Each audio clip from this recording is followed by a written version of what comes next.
Hi friends, welcome to my channel శ్రీజూస్ notebook. ఈరోజు మనం వానపాము ఫెరిటిపాంపోస్తుమా యొక్క ప్రత్యుత్పత్తి వ్యవస్థను గురించి అయితే తెలుసుకుందాము.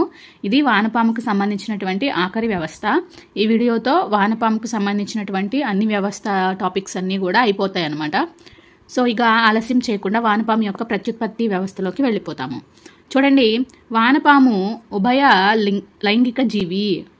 చూడండి, వానపాము అనేది ఏంటంటే ఉభయ లైంగిక జీవి. అంటే స్త్రీ పురుష ప్రత్యుత్పత్తి అవయవాలు కూడా రెండు ఒకే జీవిలో ఉన్నట్లయితే దానిని ఉభయలింగ జీవులు అని అంటారు. ఇక్కడ చూడండి, 10-11వ ఖండితాలలో ఖండితానికి ఒకటి చొప్పున, ఒక జత చొప్పున 2 జతల ముష్కాలు అనేటువంటివి ఉంటాయి. చూడండి, 10-11 ఖండితాలలో ఖండితానికి ఒక జత చొప్పున 2 ఖండితాలలో 2 జతల ముష్కాలు అయితే ఉంటాయన్నమాట. ఈ ముష్కాలు ఎక్కడుంటాయంటే ముష్క గోణిలో ఉంటాయి. ఓకేనా? ముష్కాలు ఎక్కడుంటాయండి? 10-11 ఖండితాల్లో ఉంటాయి. ఎన్ని ఉంటాయంటే 2 జతల ముష్కాలు ఉంటాయి. ఇవి ముష్క గోణులతో కప్పబడి ఉంటాయి. ఓకేనా? నెక్స్ట్ చూడండి, వీటి శుక్రవాహికలు 18వ ఖండితం వరకు వ్యాపించి పౌరుషనాళంతో కలుస్తాయి. ముష్కాల నుంచి ఏమొస్తాయంట? శుక్రనాళికలు అనేటువంటివి వస్తాయి. చూసారా?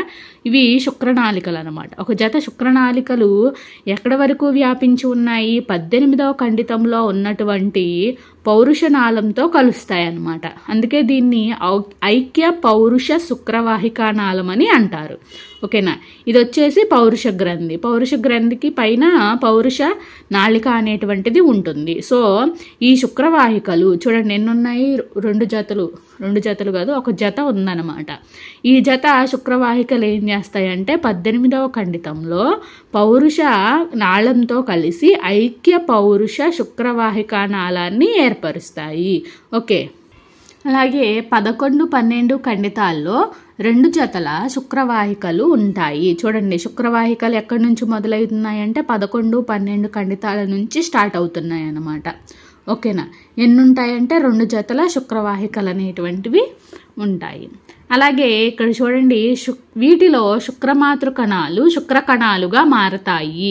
ఈ శుక్రవాహికల యొక్క ఉపయోగం ఏమిటంటే ఈ శుక్రవాహికలలో శుక్రమాతృ కణాలు అనేటువంటివి ఉంటాయన్నమాట. ఆ శుక్రమాతృ కణాలే శుక్రకణాలుగా మారుతాయి. ఐక్య పౌరుష శుక్రవాహికలు 18వ ఖండితం ఉదర పార్శ్వతలంలో ఒక జత పురుష జనన రంధ్రాల ద్వారా వెలుపలికి తెరుచుకుంటాయి. చూడండి, ఇక్కడ 18వ ఖండితం ఎక్కడుంది? చూడండి, ఎక్కడుంది కదా. ఈ 18వ ఖండితం నుంచి ఏమవుతుందంటే ఈ ఐక్య పౌరుష శుక్రవాహిక నాళం అనేటువంటిది బయటికి తెరుచుకుంటుంది అనమాట. అర్థమవుతుందా? ఈ శుక్రవాహికలు ఈ పౌరుష నాళాలతో కలిసి ఈ రెండింటిని ఏమంటారంటే ఐక్య పౌరుష శుక్రవాహిక నాళం అంటారు. ఈ రెండు కూడా 18వ ఖండితం ద్వారా శరీరం వెలుపలికి తెరుచుకుంటాయి. ఎక్కడుంటాయంటే ఉదర పార్శ్వతలాలలో ఉంటాయి.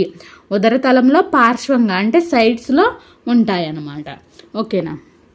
నెక్స్ట్ 2 జతల అనుబంధ గ్రంథులు ఖండితానికి ఒక జత చొప్పున 17-19వ ఖండితాలలో ఉంటాయి. చూడండి, ఇక్కడ మనకి డాట్స్ లాగా కనిపిస్తున్నాయి కదా.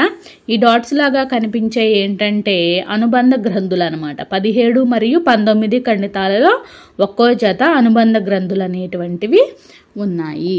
ఓకే.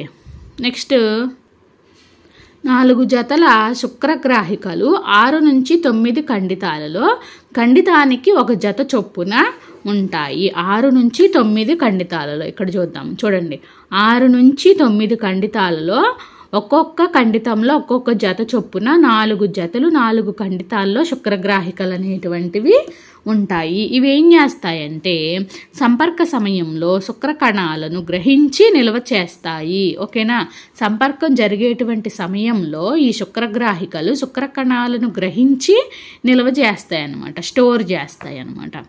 ఓకేనా? ఇది ఈ వానపాముకి సంబంధించినటువంటి పురుష ప్రత్యుత్పత్తి గురించి.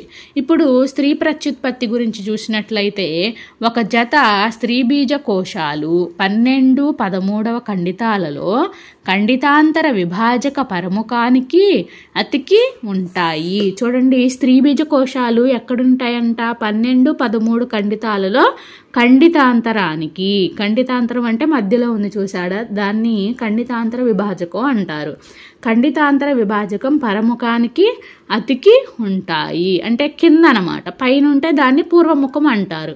అంటే ఈ ఖండితాంతర విభాజకానికి పైన ఉంటే అది పూర్వముఖము, కింద ఉంది కాబట్టి దాన్ని పరముఖం అంటారు. ఎన్ని జతలు ఉన్నాయి? 2 జతల స్త్రీ బీజ కోశాలు అనేటువంటివి 12, 13 ఖండితాలలో ఖండితాంతర విభాజకానికి పరముఖాన అతికి ఉంటాయి. స్త్రీ బీజ కోశాల కింద ఉండే స్త్రీ బీజ వాహికా సొరంగాలు స్త్రీ బీజ వాహికలుగా కొనసాగి కలిసిపోయి 14వ ఖండితం ఉదరతలం మధ్యన ఒక స్త్రీ జనన రంధ్రం ద్వారా వెలుపలికి తెరుచుకుంటాయి. చూడండి, ఈ స్త్రీ బీజ కోశాల కింద ఉండే స్త్రీ బీజ వాహికా సొరంగులు చూసారా? ఈ స్త్రీ బీజ వాహికల క్రింద ఏమున్నాయి? స్త్రీ బీజ వాహికా సొరంగాలు ఉన్నాయన్నమాట. వీటిని స్త్రీ బీజ వాహికలు అంటారు. పైనున్న రంధ్రాలను ఏమంటారంటే స్త్రీ బీజ వాహికా సొరంగాలు అంటారు. ఇవి ఏ ఖండితం వద్ద బయటికి తెరుచుకుంటున్నాయంటే 14వ ఖండితం వద్ద శరీరం వెలుపలికి తెరుచుకుంటున్నాయి. మరి 18వ ఖండితం వద్ద అయితే ఐక్య పౌరుష శుక్రవాహిక నాళికలు బయటికి తెరుచుకుంటాయి అన్నమాట. 14, 18 గుర్తుపెట్టుకోండి. ఓకేనా? నెక్స్ట్, ఫలదీకరణం ఎలా జరుగుతుంది, గుడ్ల తిత్తి ఎలా ఏర్పడుతుంది, సంపర్కం ఎలా జరుగుతుందో చూద్దాం. సంపర్క సమయంలో 2 పరిణితి చెందిన వానపాములు చూడండి, పరిణితి చెందినటువంటి వానపాములు సంపర్కం జరిగేటువంటి సమయంలో 2 వానపాములు ఏం చేస్తాయంటే పరిణితి చెందినటువంటి శుక్రకణాలను మార్చుకుంటాయి. అర్థమవుతుందా?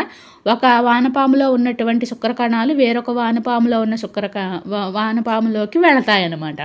మీరు అనుకోవచ్చు, ఎందుకు ఒకే దాంట్లో ఒకే వానపాములో అండాలు మరియు శుక్రకణాలు ఉన్నాయి కదా, మరి దానిలోనే ఫలదీకరణం జరగవచ్చు కదా అని మనకి డౌట్ రావచ్చు. కానీ వానపాముల్లో అలా జరగవు అనమాట. 2 జీవుల మధ్య మాత్రమే ప్రత్యుత్పత్తి జరుగుతుంది. ఓకేనా? అప్పుడు ఏం జరుగుతాయంటే ఒక వానపాములో ఉన్నటువంటి శుక్రకణాలు వేరొక వానపాములో ఉన్నటువంటి అండాలను వెళ్ళి కలుస్తాయి. అలాగే ఈ యొక్క వానపాములో ఉన్నటువంటి శుక్రకణాలు ఈ యొక్క వానపాములో ఉన్నటువంటి అండాలను వచ్చి కలుస్తాయి అన్నమాట. అంతేగాని ఒకే జీవిలో ఫలదీకరణం అనేటువంటిది జరగదు. ఓకేనా? చూడండి, సంపర్కంలో 2 వానపాములు ఒకదానికొకటి వ్యతిరేక దిశలో బీజరంధ్రాల దగ్గర వచ్చి కట్టలుగా ఏర్పడిన శుక్రగుళికలను పరస్పరం మార్పిడి చేసుకుంటాయి. బీజరంధ్రాలు అంటే ఏంటంటే ఇక్కడ చూశారు కదా, 18వ ఖండితము 14వ ఖండితంలో బయటికి తెరుచుకున్నాయి కదా, వాటినే బీజరంధ్రాలని అంటారనమాట. సో అక్కడ ఈ యొక్క వానపాములు శుక్రగుళికలని మార్పిడి చేసుకుంటాయి అన్నమాట. పరిణితి చెందిన శుక్రకణాలు అండకణాలు క్లైటెల్లంలోని గ్రంథి కణాల ద్వారా ఉత్పత్తి అయిన పోషక ద్రవము గొడ్ల తిత్తిలో నిక్షేపం అవుతాయి. చూడండి, గొడ్ల తిత్తి అనేటువంటిది ఎక్కడ ఉంటుందంటే క్లైటెల్లంలో ఉంటుంది. క్లైటెల్లంనే మనం గొడ్ల తిత్తిగా చెప్పుకోవచ్చు అనమాట. ఓకేనా? సో ఈ క్లైటెల్లం గుడ్ల తిత్తులో ఏమేమి ఉంటాయి అంటే శుక్రకణాలు ఉంటాయి, అండకణాలు ఉంటాయి, క్లైటెల్లంలో రిలీజ్ చేసినటువంటి కొన్ని ద్రవాలు కూడా ఉంటాయన్నమాట. ఇవన్నీ కలిసి గుడ్ల తిత్తి అనేటువంటిది ఏర్పడుతుంది. ఒకసారి చెప్పండి, క్లైటెల్లం అనేది ఏ ఖండితాల్లో ఉంటుంది? 14, 15, 16 ఖండితాల్లో ఉంటుందన్నమాట క్లైటెల్లం అనేది. ఓకేనా? మరి ఇక్కడ ఏం జరుగుతుందంటే ఫలదీకరణము పిండాభివృద్ధి తేమ కలిగినటువంటి గుడ్ల తిత్తిలోనే జరుగుతాయన్నమాట. ఫలదీకరణం అంటే ఏంటి? ఫర్టిలైజేషన్ అంటే ఏమిటి? స్త్రీ పురుష బీజ కణాలు దాన్ని ఏమంటారంటే ఫలదీకరణం అంటారు. అది ఎక్కడ జరుగుతుందంటే గుడ్ల తిత్తి లోపల జరుగుతుంది. అలాగే ఫలదీకరణం తర్వాత ఏర్పడినటువంటి జైగోటు కూడా పిండంగా కొంచెం అభివృద్ధి జరిగేది ఎక్కడంటే గుడ్ల తిత్తిలోనే జరుగుతుంది. ఇటువంటి గుడ్ల తిత్తులు మట్టిలోకి విడుదల అవుతాయి. కాస్త పిండాభివృద్ధి జరిగిన తరువాత ఏమవుతుందంట, ఆ యొక్క గుడ్ల తిత్తులు అనేటువంటివి బయట మట్టిలోనికి విడుదలవుతాయంట. వీటిలో అభివృద్ధి చెందుతున్న పిండాలు ఉంటాయి. గుడ్ల తిత్తులో ఏముంటాయంటే అభివృద్ధి చెందుతున్నటువంటి పిండాలు ఉంటాయి. సుమారు 3 వారాల తరువాత ప్రతి గుడ్ల తిత్తి సగటున 4 వానపాములను విడుదల చేస్తుంది. 3 వారాలు అంటే వానపాము యొక్క పొదిగే కాలం ఎంతంటే 3 వారాలు అన్నమాట. ఓకేనా. 21 రోజుల తరువాత ఏమవుతుందంటే ఒక్కొక్క గొడ్ల తిత్తి నుంచి 4 వానపాములు అనేటువంటివి ఆ మట్టిలోకి రిలీజ్ అవుతాయి అన్నమాట. మరి వానపాములో పిండాభివృద్ధి దశ ఉంటుందా అంటే ఉండదు. ప్రత్యక్ష పిండాభివృద్ధి జరుగుతుంది. ప్రౌఢజీవిని పోలినటువంటి శిశువులకే జన్మనిస్తుంది అన్నమాట వానపాము అనేటిది. సో ప్రత్యక్ష పిండాభివృద్ధి కాబట్టి ఇందులో డెంపక దశ అనేటువంటిది ఉండదు. ఓకేనా. మరి వానపాము యొక్క ఆర్థిక ప్రాముఖ్యత మనం చూసుకున్నట్లయితే వానపాముల్ని మనకు తెలుసు కృషివలుని యొక్క మిత్రులు అంటారు, ఫ్రెండ్స్ ఆఫ్ ఫార్మర్స్ అంటారు. ఎందుకంటే ఇవి నేలల్లో నివసిస్తూ ఉంటాయి, తేమగల నేలల్లో నివసిస్తూ ఉంటాయి అన్నమాట. ఇవి ఆ నేలల్లో ఏం చేస్తాయంటే బొరియలు చేస్తూ ఉంటాయి, మట్టిని ఆహారంగా సేవిస్తూ ఆ యొక్క నేల యొక్క పై పొరల్లో తేమ కలిగినటువంటి నేలల్లో బొరియలు చేస్తూ పైకి కిందకి కదులుతూ ఉన్నప్పుడు ఏమవుతుందంటే ఆ బొరియల ద్వారా రంధ్రాలు ఏర్పడి ఆ రంధ్రాల నుంచి నేలలోకి గాలి అనేటువంటిది ప్రవేశిస్తుంది. ఈ గాలి ఏం చేస్తుందంటే మొక్కలు ఎదగడానికి చాలా ఉపయోగకరంగా ఉంటుంది. అలాగే వానపాము యొక్క విసర్జకాలు ఏమైతే ఉన్నాయో అవి కూడా నేలను సారవంతం చేస్తాయన్నమాట. ఓకేనా. వానపాములు భూమిని ఫలవంతం చేసే ప్రక్రియనే వర్మీ కంపోస్టింగ్ అంటారు. ఓకేనా. నెక్స్ట్ వానపాములు చేపలను పట్టడానికి ఎరగా కూడా వాడతారు, ఇది మనకు తెలిసిందే. సో ఇది వానపాముకి సంబంధించినటువంటి ప్రత్యుత్పత్తి వ్యవస్థ మరియు వానపాము యొక్క ఆర్థిక ప్రాముఖ్యత. ఇంతటితో వానపాముకి సంబంధించినటువంటి వ్యవస్థలన్నీ కూడా కంప్లీట్ చేసుకున్నాం మనము. ఈ వీడియోలు కనుక మీకు నచ్చినట్లయితే ప్లీజ్ లైక్ చేయండి, షేర్ చేయండి. ఎస్ఏ బయాలజీకి ప్రిపేర్ అవుతున్నటువంటి మీ మిత్రులందరికీ మన ఛానల్ని సజెస్ట్ చేయండి. మీ యొక్క అమూల్యమైన సలహాలను సూచనలను కామెంట్స్ రూపంలో నాకు తెలియజేయండి. Thank you for watching. Please subscribe to Sri juice notebook.